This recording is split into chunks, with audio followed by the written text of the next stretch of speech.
Hello. Thank you for your continuing support of Sweeney's progress as we try and make the book a reality. You'll have seen from updates that Zara is almost finished with the introduction and the first chapter of the book, so you'll be able to get a sample very soon of what the whole thing will look like. I'm going to give you a little chance to hear what it would sound like when performed, when read, because of course there are certain moments in the original Madness of Sweeney which are much anthologized in poetry collections. These are the moments of rather melancholy nature rapture that occur to Sweeney as he is on his travels around the British Isles, mad, haunted, trying to return to himself, or to a better version of himself. And this excerpt I'm going to read is my after poem, I suppose, of Sweeney in Praise of the Trees, which you'll often find anthologized, probably most famously in Seamus Heaney's version. And this is mine.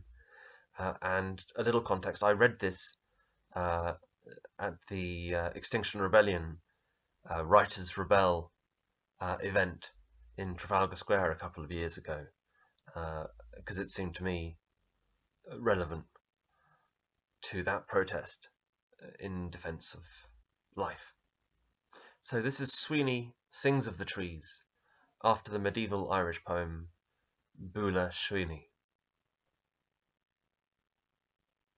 I need trees about me for consolation. Leafy oak, giant of the wood.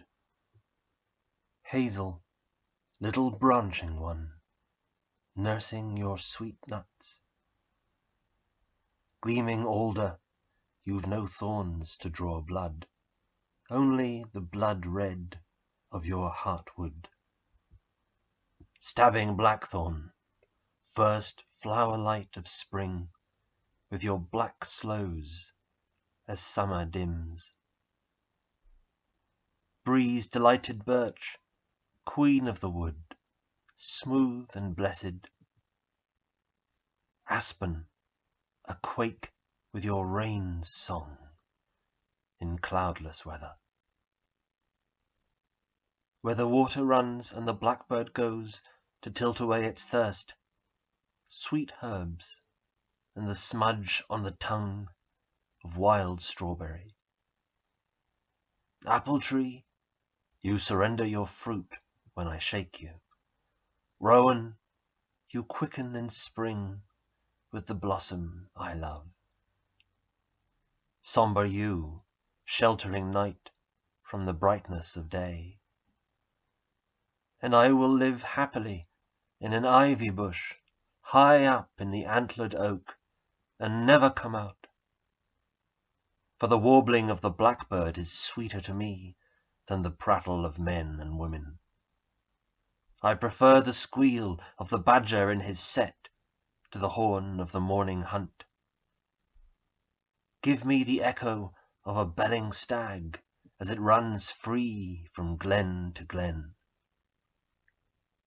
The father of this herd has a grey coat and bears as many branches as my aged oak.